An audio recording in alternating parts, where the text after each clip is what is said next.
nagbayad? WFP Dyan, nagbayad? meron ng cocoa vine, cocoa twine. Para sa, yeah, to hold the sediments in place. Tapos, Coconut? yeah, takon nipa. Coco corn. I think that's Avicennia. Avicennia, The okay. few mangroves Yeah, there. It okay, looks okay. like. It's Kalapina in Batangas. Yeah, it looks like it might be. I don't know. Oh yeah, they have a mangrove planting project here, all along the shore, which is really great because as you can see, like there's a lot of erosion.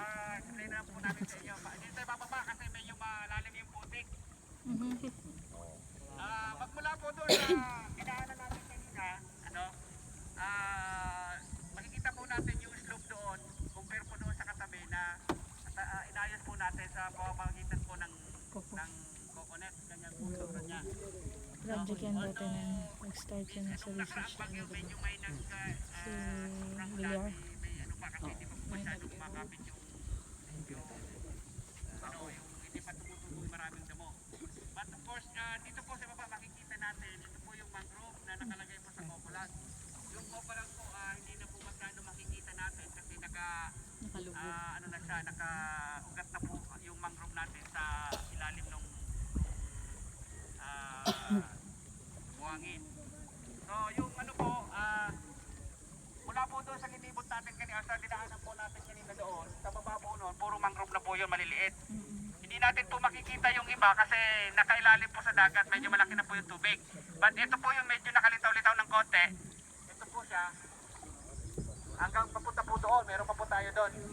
No? Magmula po doon sa pangpang na yun, yung mayroong net na coconut. Sa baba po noon, puro po yun mangrove na maliliit. Hindi po natin makita kasi medyo malalim na yung tubig, pero dito medyo nakalitaw. Kaya dito po natin tinignan. Ito po yung mga mangrove na tumutubo dito sa baba. Ito po yung mga mangrove na maliliit na tumutubo na po. Nakatanim po yan nung una sa Cocolag. So siyempre sa tagal po nung panahon, natatanggal na po yung Cocolag natin, pero nakatira na po natira na po yung mangrove natin, nakaugat na siya doon sa buhangin.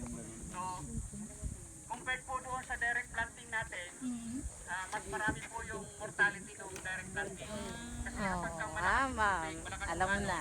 mabubuwal na po yun. So, kung titingnan po natin yung mortality rate nito, medyo kumbaga mababa po siya. And sa loob po ng mga 10 taon, hanggang 20 taon, makikita po natin na halos full grown na po na siya ng mangrove. Kung ano po yung nakita natin doon sa mga dinaanan natin, ganyan magiging itsura niya. Opo. So ngayon parang maliliit lang po siya, no? Talagang mahirap po ang mangrove patubuin, lalo na po sa part na to, pero at least sa pamamagitan po nung project natin sa WFP na ginawa po natin ng innovation sa pamamagitan po ng Cocolag, medyo napatubo po natin yung mangrove dito. Kasi marami na pong ginawang proyekto rito, yung BIFAR, na nagtanim po ng direct planting, palagi pong failure. Million lagi yung nauubos na pera, pero kukunti po yung nabubuhay. So at least nung ginawa po natin yung mangrove plantation using Cocolag, kahit po paano yung mortality rate natin bumaba. So makikita po natin yung mga mangrove na yan.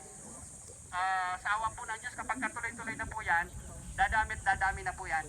So yan po ang aming isang project na ginawa po sa pamamagitan po ng WFP. Okay, kasama po yung slope protection. So ito po yung isa. Tapos yung iba po doon, meron pa po tayo doon sa kabila. So siguro dadaanan pa po natin yun kasi yung ibang mangrove po, linagay po namin, tanim namin sa malapit po sa rice field para pag ang purpose po namin, paglaki ng mangrove, hindi na po magkakaroon ng intrusion yung tubig dagat papunta po sa ating mga palayan. So, andun po sa kabila. So, dadaanan din po natin yun. So, ang grupo po ng mga nagtatanim dito, mga samahan din po ng mga mangingisda dito po sa barangay na to. So, andyan po sila sa taas. Sila po yung nagtatanim. Sila din po yung nagbabantay dito. Kasi marami din kahit paano, yung mga pasaway pa rin po tayo mga kababayan. So, sila po rin po yung babantay.